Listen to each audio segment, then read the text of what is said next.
Hello, everyone. Thanks for joining our webinar this afternoon. We're talking about AI-powered surveys, so you get more answers with less effort using Microsoft Copilot. Our team is excited about this. Everybody knows that there's a lot of ways you can collect data from your customers and prospects for marketing purposes to understand sentiment, so you understand what people want or need in your products. And surveys are time-tested method, but we know that people either abandon them, they take them, but they don't take them seriously, they don't answer your questions, or it's difficult to get the right questions. We struggle with that sometimes. So today what we're trying to do, and Rob Hess will be doing this in a moment, is to show a new way to do this where you're still going to be able to collect information, but using an AI element to help guide your users through the surveys, make things more interactive, and hopefully entice your users, encourage them to get to the end of the survey and answer all your questions. I will hand this over to Rob to get started. So I think we're ready to go. So for those of you that don't know me, my name is Rob Hess, and I'm the CTO here at Beringer Technology Group, which basically means I get to play with all the coolest Microsoft technologies long before they hit the mainstream. My job, and actually, my passion, is to help organizations unlock real value with Microsoft's AI ecosystem. And at Beringer, we're deeply focused on using Microsoft AI solutions to solve real business problems.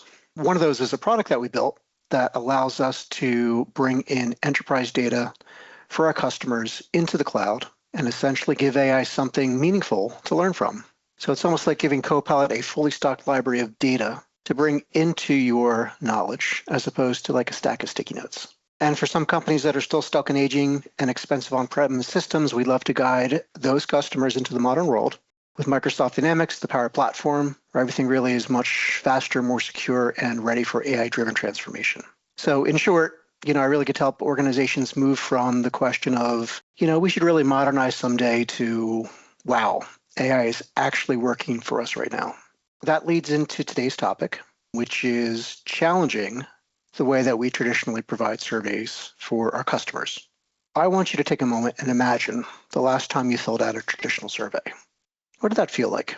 Probably a bit like being handed a clipboard at the DMV, static, cold, transactional. You probably clicked through the questions as quick as you could, and maybe even decided to abandon it halfway because there's no conversation, no guidance, no sense that anyone is actually listening to you. And sometimes when people even do respond to your surveys, their answers are often vague and inconsistent. And behind the scenes, when that data gets submitted, sometimes it ends up scattered across different Excel files, emails, SharePoint folders, whatever. Who knows? I always found that very disappointing when I would build out a survey. My biggest issue, of course, was that every respondent gets the exact same rigid experience. There's no personalization, no adaptive questions. There's no tone that matches your organizational voice. It's like the survey equivalent of getting a robocall. It's very generic and forgettable. So I'm here to hopefully inspire you to change all that. I'm going to talk about how we can take that traditional survey method and empower an AI like Microsoft Copilot to give you a much more personalized and interactive experience. So yes, we're going to be using Microsoft Copilot today. In particular, we're going to build out this agent using Microsoft Copilot Studios. And if you don't know Copilot Studios is, it's essentially the workshop for building these agentic surveys without the need to write code. So you can think of it a place where you can actually design an assistant that talks, guides, and helps people through the surveys the way that you want. And there's a lot to Copilot Studios, but we're going to talk about 3 simple building blocks. The first building block are the instructions. So this is the agent's personality and playbook. You essentially tell that agent how to behave, what tone to use, and how to guide people through the survey. The second building block is the knowledge, and this is the agent's library. So we can load it with documents, FAQs, policies, reference manuals. Ultimately, this agent can give accurate, consistent answers without you having to script every single line. And the third building block are the tools. So these are like the agent's superpowers. They let the agent send emails, write your survey answers to a database, to Dataverse, post it in Teams, update SharePoint, or trigger some sort of Power Automate flow. So when you combine all 3, you're not just creating a survey, you're creating a fully automated, intelligent workflow that feels very conversational, helpful, and really deeply connected to your business. So we'll cover these 3 building blocks today, in addition to some other features, while we build out this agentic survey. So if you haven't seen Copilot Studios, welcome to the interface. This is where at Beringer we get to build all sorts of AI agents, whether we're building them for surveys or building them to extract enterprise information. This is where we get to start. And there's a lot here, but I'm going to walk you through some of the basics. So we did talk about instructions, so let's first start building out the instructions for a Copilot. And that's this little box right here. So what do we want the agent to do? What are the tone? What are the rules? Now, I want to say first and foremost, I'm not really good at building out these instructions, so I need somebody to help me build out the instructions. And sometimes I think the best person or best assistant to help build out the instructions is in fact Copilot itself. I'm going to bring up the Copilot app. This is something that everybody on this call has access to today. It is part of Windows 11, and it is here to help you. I can say things like, can you build me instructions for an AI agent? It could be that basic. Maybe I want to go into a little more detail. So let's give it some more guidance. I can say, I want it to ask me these questions one at a time and then email me a response. We should also talk a little bit about how the agent will interact. So I'm going to give it a little more instructions. I'm going to say the agent should greet and engage me immediately when the chat starts. The AI should ask my name and be very helpful if I have any questions. What else do you think we should give or we should put into Copilot to be able to build out the survey? How about the questions we want to ask? So I've built out 5 questions, very basic questions, but essentially it talks about how comfortable or how familiar do you feel using different AI tools. And I have some different type of questions. So I have a rating question, I have a yes or no, a short text answer, just to kind of give Copilot the ability to really validate the user response. And we're going to go through some pretty use cases where I'm going to try to force Copilot to push back on me. So maybe I'll give it some bad answers, maybe I'll give it some wrong answers, maybe I'll just throw junk at it. And you'll see where traditional surveys and forums fall on their face. Copilot's going to be a little more interactive and help guide the user to actually giving you really good feedback. I think these instructions are pretty straightforward. I'm going to send it to Copilot and watch it build out my instructions. So it gives me a purpose, which is pretty similar to what I was asking for. There's a personality and tone. I like this one here, encouraging for non-technical users, because we're going to send this out and the audience might be very different. And we want to make sure that if anyone has any questions about the technology that we're asking about, that Copilot's going to be very helpful and encouraging them to complete it. There's my greeting and engagement, and of course the questions. Hey, Rob, while Hey. you're in between sentences here, just a quick question. You mentioned earlier about emailing the results. Can they be stored somewhere else more secure? We all have so much email. And if you have multiple people filling this out, you probably don't want to go into your inbox. Yeah, that's a great question. The answer is absolutely it can. So instead of emailing in those results, I can store them in something like SharePoint. And I think more accurately in an actual production deployment, I would store these in a database like Microsoft Dynamics or really any sort of structured application.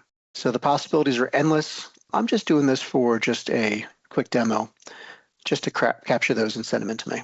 Sounds good. In addition, there's some helpfulness rules here. So it talks about how you want to engage with the customer. It shows how we want to actually log the responses.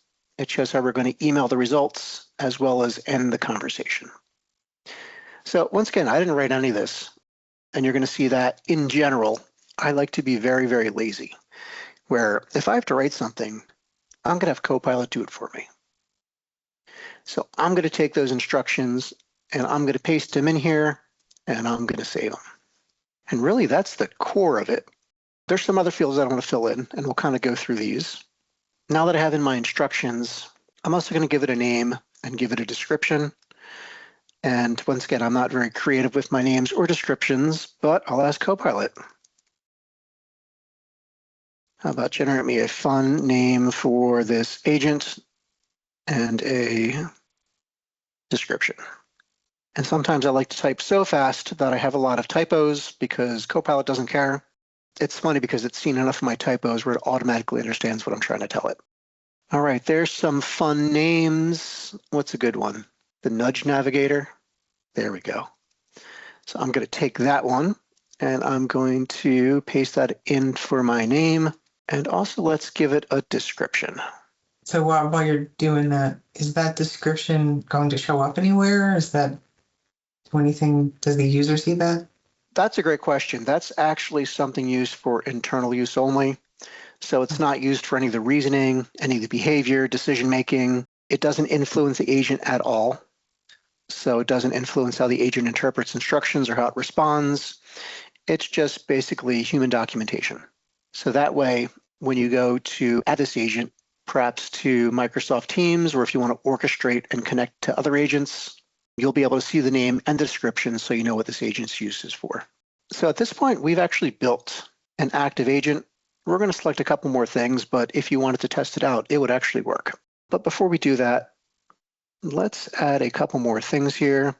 How about the agent model?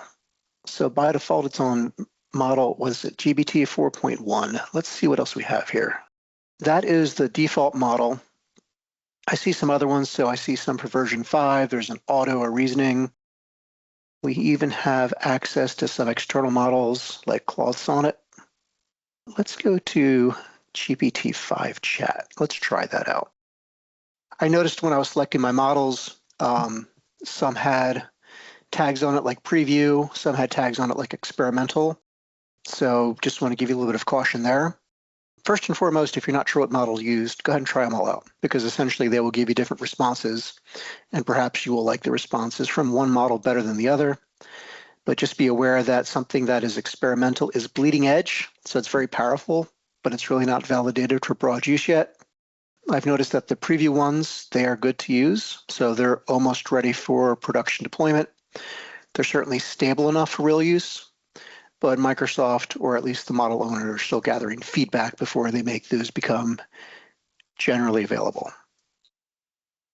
So Rob, just real quick there is a description of what these different models do. And I mean, I don't know, these all seem like they would be great at helping someone do a survey, but is any of them better?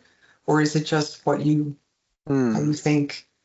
Because they all seem like they're whatever they are described at, they might help somebody with it. But I don't know, is any of these, do you know if any of these has been written like to be better at surveys, or is it just up to the user? Yeah, it really is up to the user. And once again, I'd like to see everyone sort of try them out to see which one works better. I can give you like a general overview where, GPT 4.1, and you'll see little descriptions on them, but this one really is better for fast, reliable, everyday tasks. I noticed that if you go up to GPT-5, you get richer conversations, more nuanced conversations. So I'm going to choose that one. They also have GPT-5 reasoning. So this is for like heavy reasoning, planning, and logic. There's an auto one that, by the way, will switch between chat and reasoning depending on how nuanced the conversation gets. And then there's a couple other different options here, Claude Sonnet or Claude Opus. I haven't played much with these, but my understanding is that Claude Sonnet is more of like, it's like very creative and it sounds almost like human-like writing.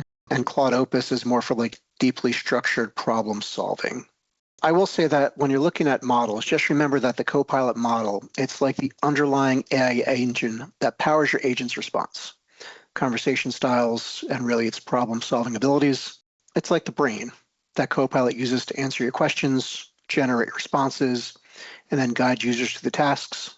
Some models have strengths, some models have weaknesses. I would say like when you choose a Copilot model, it's almost like choosing the right driver for a road trip, right? So you might have some friends that are very quick and efficient, and they're perfect for like these short, simple trips. You might have friends that are careful navigators, and they're great at planning complex routes. Some are expert problem solvers and handle tricky detours and unexpected challenges. I guess I would say there's no wrong answers. It's just a matter of getting comfortable with the models and picking the right one that meets your requirements. All right, so I've got my model in place. Let's add a knowledge source. So I'm going to click there, and knowledge sources are places where your agents can actually look things up when a user asks a question. So knowledge sources turn your agent from like a generic AI into an expert on your organizational's content. So they don't actually change the agent's personality or behavior, they instruct them what to do. So in this case, I'm going to add a knowledge source here. And just for the ease of this demonstration, I'm going to upload a file. And essentially, this is a Word document that I created that's called Frequently Asked Questions. And in this case, it's a very unstructured data source like a Word document. But in that document, it'll have a lot of questions that have been asked about this survey in the past, as well as answers to those questions. And you can see right now it's uploading it. I chose just to do this for ease, but keep in mind that I can point to other things, like I can point to a OneDrive location or a SharePoint location. So if you have multiple people contributing to knowledge for this, you can essentially share at one of those locations, and then people can drag and drop things into OneDrive or SharePoint to feed the knowledge of this agent. If you notice, there's a lot of other different type of knowledge sources, like I can point it at my website if I wanted to use that as a source of truth. So if people wanted to know more about Beringer, I can point it there. I can also point it to Dynamics 365. So if I have anyone that's on the Power Platform or using Dynamics 365 applications, I can extract data from there. I will say that there's not a lot of publicly released knowledge sources, but one of the cool things that we can do here is that we can use something called Azure SQL, which allows you to connect a knowledge source up to your Microsoft Fabric. One of the services we offer here at Beringer is a product called Data Sync Cloud Bridge, and it's a service that can bring in data from any of your cloud applications that aren't covered here in this list into that Azure SQL database. And I just want to take a moment and think about the power of Data Sync Cloud. It allows you to build an intelligent agent using Copilot Studio that understands all of your organization's data, no matter where it lives. So if you have data across different CRM systems, financial applications, whatever it might be, you can bring all that right here into a knowledge source and expose it to a Copilot agent, and then make that agent available either internally for your entire team or perhaps select pieces of the data externally for your customers. But once again, just for this case, I'm just going to upload that one Word document, and I think that looks pretty good. Just real quick while you're in the middle there, Rob. You mentioned a bunch of data sources, and I saw there were a whole bunch on that page. Is there a limit? Or is there a good number of sources that companies should think about? Like, is it 2 or 3 or 10 or 20? Is it, I don't know how much data, like I know you said Data Sync Cloud can help with that, but have you heard any of a limit, or is it just whatever you can connect it to? Yeah, no limits at all. I would say that most organizations have spent the past 10, 20, 30 years doing nothing but collecting data, and they're exposing that data either directly back into the application or perhaps through some sort of stagnant reporting. In my mind, you want to bring in all the data from your entire organization into the Fabric with Data Sync Cloud Bridge, so that way you can expose it here in a Copilot Studio agent. So no real limitations. If you kind of think about how models are trained today, they're trained on, essentially any sort of public-facing data on the internet. So technically, there really are no limitations to the amount of data that you can actually bring in. All right, we ready to test? Almost. There's one more thing I want to do. I want to jump into something here called a topic. And I want to find one here called the conversation start. And I'm just going to adjust this topic for a moment, because right now there is a generic out-of-the-box topic that says, hello, I'm the bot name, how can I help you? And I'm going to be a little bit more intentful about the purpose of this bot when it greets the user.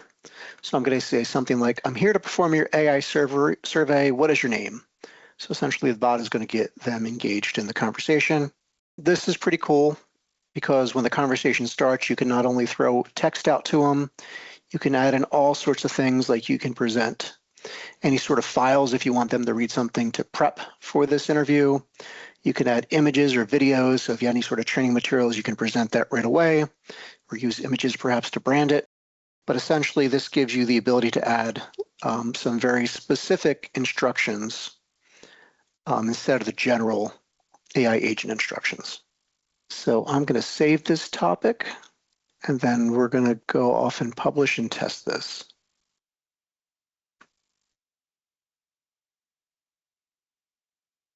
I sometimes find it confusing as far as when to put something in the instructions of an AI agent versus when to put something into a topic for the AI agent. So just to draw a distinction there, if it's basic instructions, we're going to put that in that instructions box. So for example, if you're trying to define the agent's tone or the survey flow, if you want to enforce rules or constraints for fallback behavior, really if you just want to control the agent responds globally, we're going to put that in the agent instructions. Topics are very purposefully driven. So if you want the agent to handle multiple tasks or intent, if you need to do some sort of very specific branching logic, or if you want to trigger actions based on a specific user input, you would use topics. So you can kind of think of like instructions as like the agent's personality and playbook, right? It kind of describes how it behaves in general, but the actual topics are more like chapters in a guidebook. So each one handles a very specific situation or task. And we're going to see that come into play right here. So I have this little test agent window over here so I can test it without actually leaving the application. And I'm going to click on Start a New Test Session. And there we go. We can see how adjusting that one greeting topic sent a very specific message to the end user. So here's the nudge navigator. I'm here to perform your AI survey. What is your name?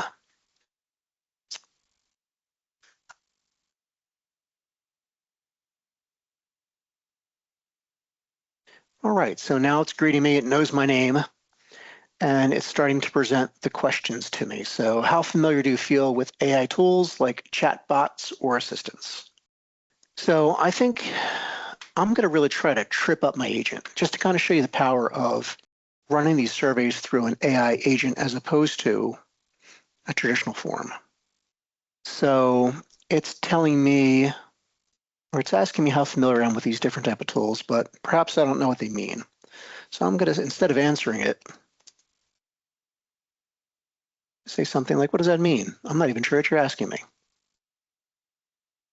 It's going to hear my question, and it's asking me how much experience or comfort I have with things like virtual agents, and then it gives me a couple different examples that might be more meaningful to me.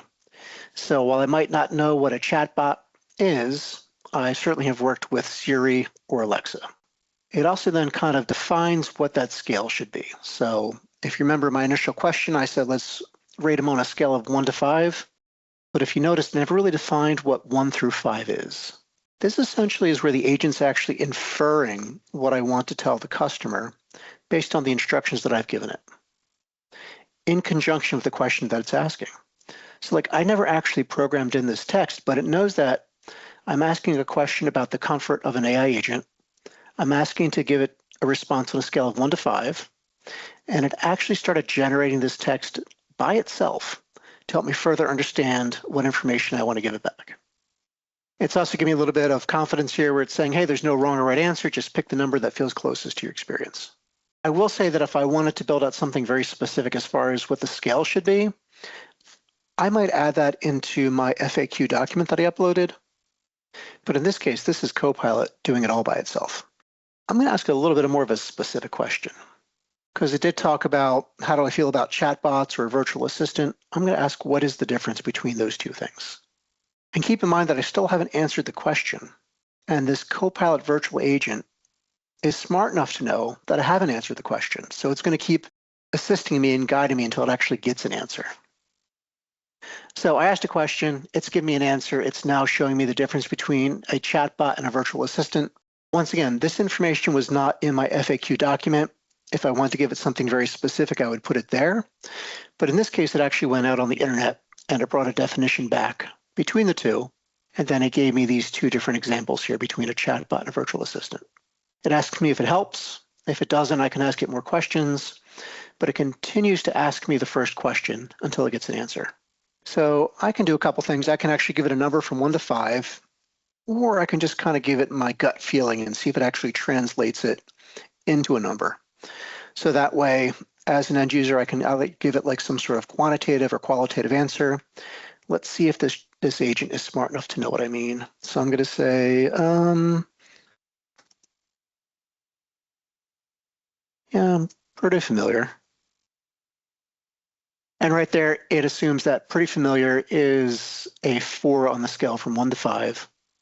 It recorded my answer, and then it goes on to the next question. Pretty cool, huh? All right, second question. Have you used any AI tools in your job so far? Please answer yes or no. I'm not sure. So once again, instead of just hitting that yes or no checkbox in some sort of generic form, I can say something like, well, how would I know? I don't know. Let's see what kind of answer it gives me. And now it's kind of going through the process of letting me know that I may have already used AI tools without even realizing it. And it's going to give me a series of different type of tools that I may have used. So once again, it's sort of like educating me on perhaps things that I'm doing already to make sure that I can give it a better answer. What if I just give it like a junk answer? Do you think it's going to accept it and move on, or do you think it's going to push back on me? So it's asking me a yes or no question. I'm going to say something like, I like birds, just to try to throw it off. And you can see that it's like, cool, all right, good for you. Let's get back on track. Come on, let's answer the question, please. All right, well, of course I am, so I'm going to answer yes there. Question 3, it wants a little bit of a deeper dive. So since I answered yes, it knows that question 3 is now relevant because question 3 was specific around, what tools did you actually use? Had I answered no, it would have skipped over question 3 automatically and gone on to the next question. So I use Copilot Studios, and I'm going to spell words wrong once again, just to show the magic of these different agents that it can accept misspelled words and actually correct them for you. So I use Copilot Studios to build Agentic Surveys. And you can see right here in the response, it confirms my answer as well as spells the word studios correctly for me. There's question 4. Rate yourself from 1 to 5. I'll give it a 3. And I think we have one more question left, right? What is one thing that would make you feel more confident about using AI at work? Something else that the agent does automatically is not only understand when you ask it questions, but can also answer a question while you answer the question as well. So what that means is that I'm going to ask it a question and give it my answer in the same line because I want to give it my answer, but I also want to get some more information on it. So let's see, what would make me feel more confident? I'm going to say, I just want to know that Microsoft is protecting my data when I use Copilot. So there's my answer, but I'm also curious. I'm going to say something like, is that true? And you're going to see that it's going to go off and it's going to record my answer as well as give me some information on how Copilot actually does protect my data.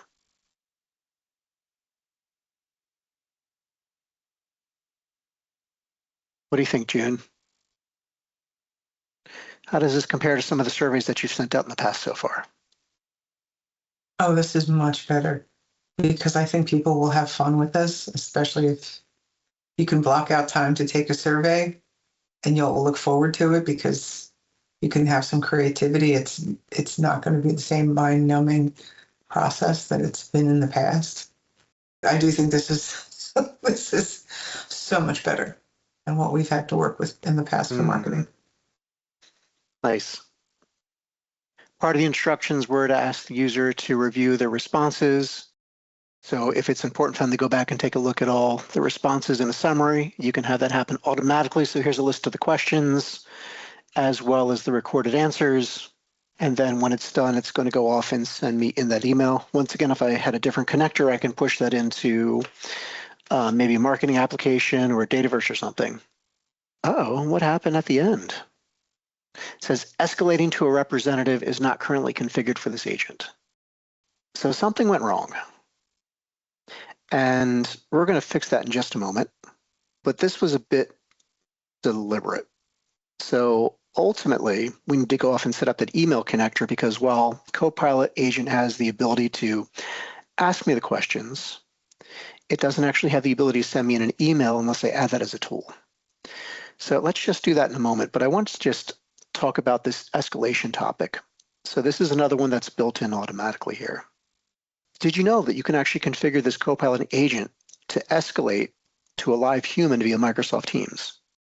So that means if the agent hits a roadblock in this instance here, so whether it's missing data, whether it's a complex question, whether it's an unsupported action, it can actually take this survey chat and hand it off to a real live person seamlessly.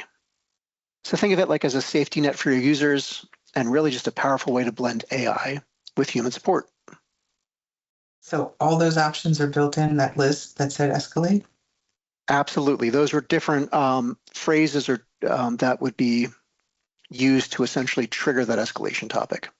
So if something breaks or if they say, hey, I need help or I want to talk to a human, or the agent gets a sense that the user is getting frustrated interacting with it, you can always have it fall back and then escalate to an actual human being. So they would just sort of jump in the conversation and you would see here, you know, hey, my name is Rob, how can I help you? And I would have full context of everything that's happened up until that point.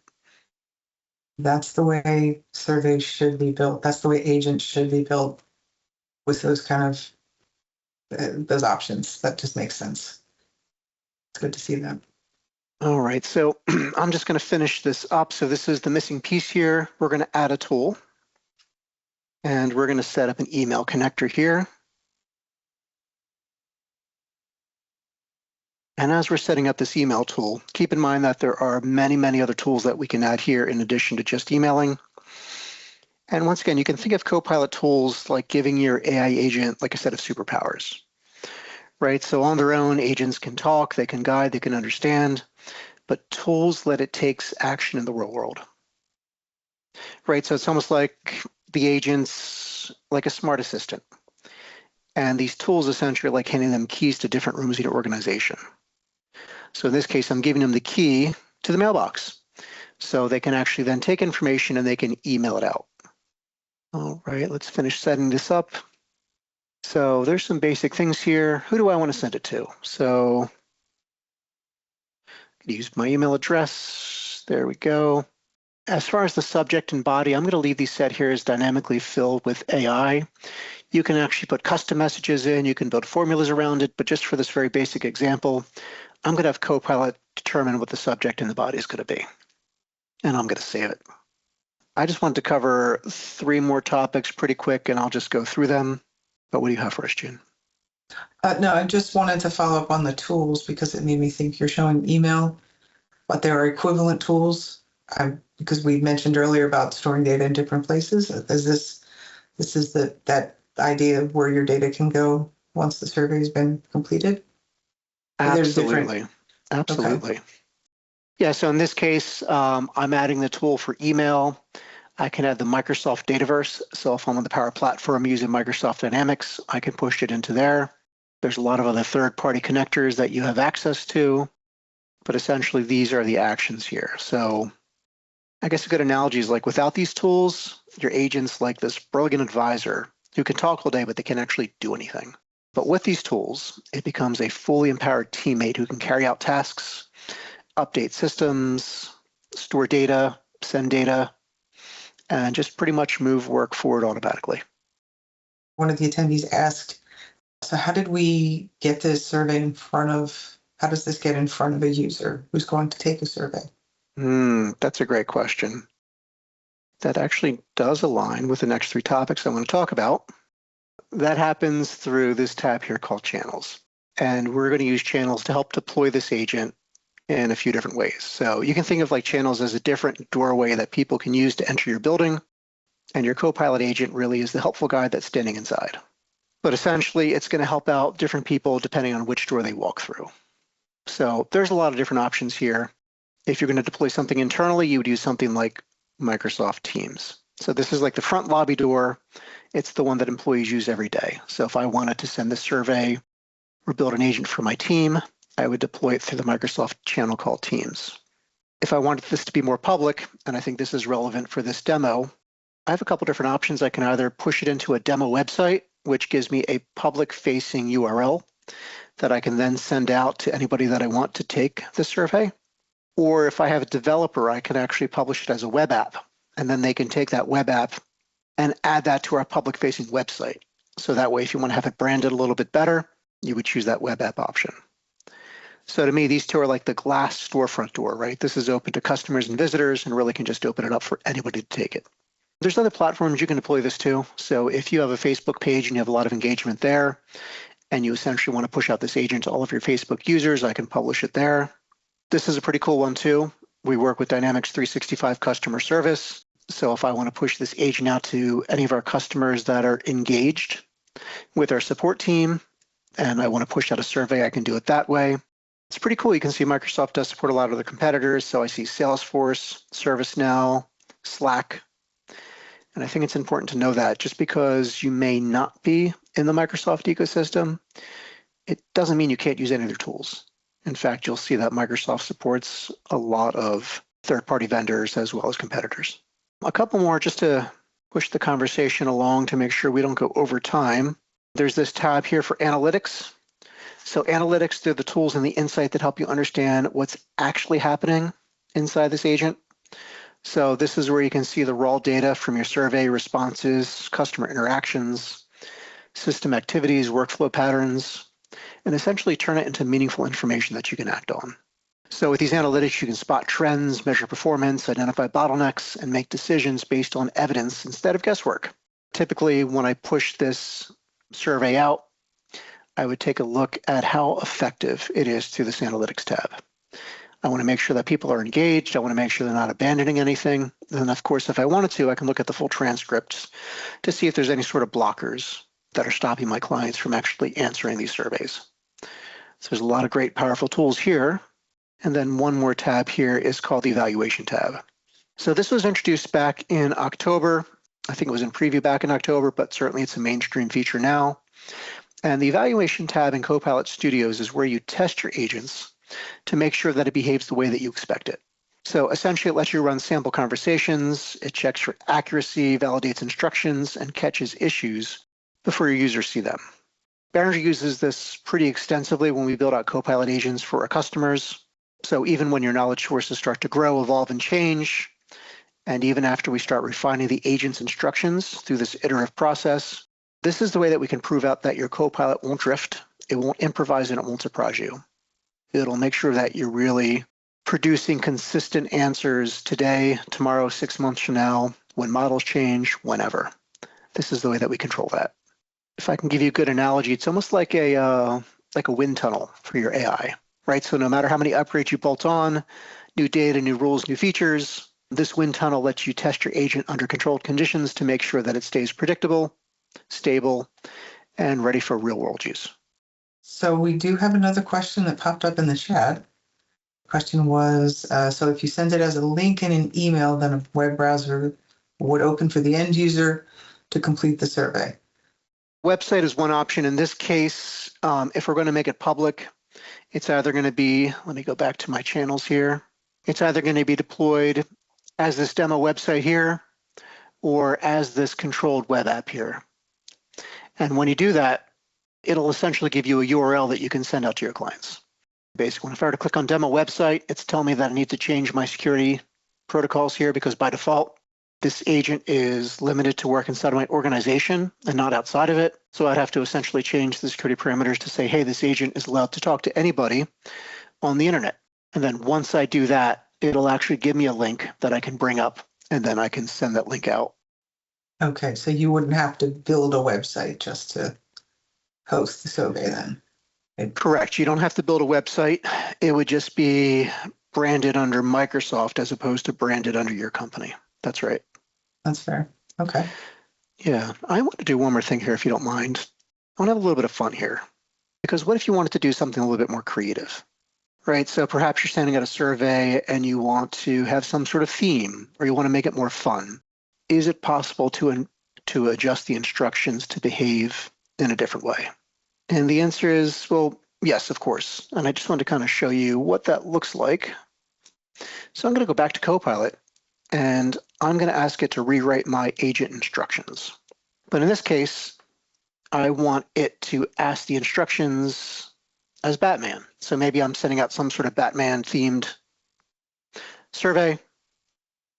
So I can say things like use superhero analogies and the appropriate emojis. Every response from the agent should end with, I'm Batman, as it should. So I'm going to throw that in there just for fun. But you're going to see that you have full reign to personalize your agent in any way that you'd like. So let's see what kind of instructions it writes for me. While we're on the subject of changing this and modifying this, and one thing you didn't mention, but I saw it in a previous webinar, can you speak to Copilot to set all this up, or could Copilot speak to the surveyee? Is there any way to do that, or is there any way to use voice as part of this? Yes, that's a great question. So Copilot can absolutely speak to you and listen to your voice as long as you use a channel that supports voice. So the native channel is Microsoft Teams internally. So yes, you can with a voice-enabled web chat, for sure. If you're using something outside of it, like a website, then essentially you're using the microphone or the native audio features of your PC to be able to communicate with it. If you're using something like your phone, there's a lot of audio capabilities built in. So, it's interesting. I'll send this out when you guys are done, just to kind of get an experience of what it looks like between using your phone or using your web browser. But you're going to see on your phone by default, it knows that since it's a phone, it'll give you the option to push the little microphone to be able to speak to it, as well as be able to turn on the speaker to listen to it talk. So yeah, it's all very much supported to use complete audio as opposed to just text. Okay, touch the screen. That's it. Yeah, I switched the screen. So I actually got some new instructions here. So I'm going to go ahead and give it a new name. So I decided to call it the Dark Surveyor in honor of Batman here. And then I'm going to paste in the instructions just for fun. Once again, I haven't really vetted this out. Let's try it out. I know licensing is quite complicated, and it's also changed since AI has been added to the picture. Is there a simple way to explain it, or is this something I assume our team can provide some discussion of this if we have customers who want to understand this cost extra, or if they have to pay extra for access to certain features? Yeah, that's a great question. I will say sometimes licensing and pricing models get very complicated. Microsoft Copilot licensing really depends on how you deploy your agent, how it's going to be used, and how many users need to actually access it. Typically, like if it's deployed internally, then your users simply need a Copilot or a Power Platform license, while the public-facing agents, like the one that we're going to send out to our clients, use a pay-as-you-go model based on the number of messages or interactions. So it's almost like choosing between like an all-you-can-use pass for employees versus a metered plan for external audiences. I'll say in the end, if you want to engage us, we can walk you through some options, explain what you'll actually need, and I think more importantly, make sure that you're not over-licensed and paying for more than what you really need. So I think my Batman instructions are ready to go. I'm going to start a new test session unless there's any other questions here. All right, so I can see my first topic. Obviously, it picked up the new name, so this is the Dark Surveyor. Could give it my name, and let's see what it does. And by the way, I didn't program it with any of this text. It's sort of just making it up based on my instructions. So once again, it's pretty fun.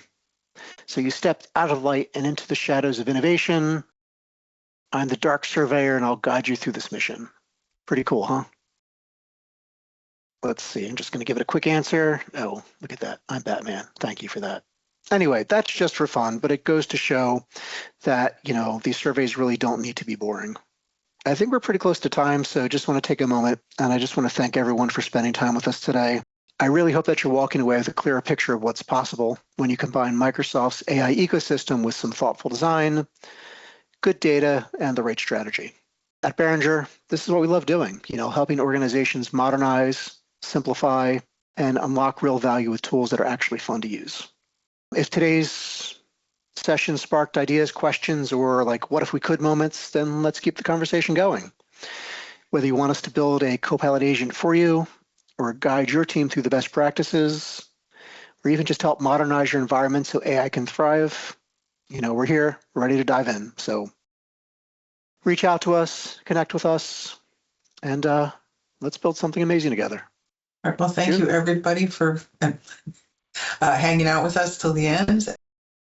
Thanks for your time. We know everybody's busy, so thanks for watching. And since this will be up on YouTube when after post-processing, I'll just say, if you watch it up there or watch it again, we appreciate any likes. We appreciate if you subscribe.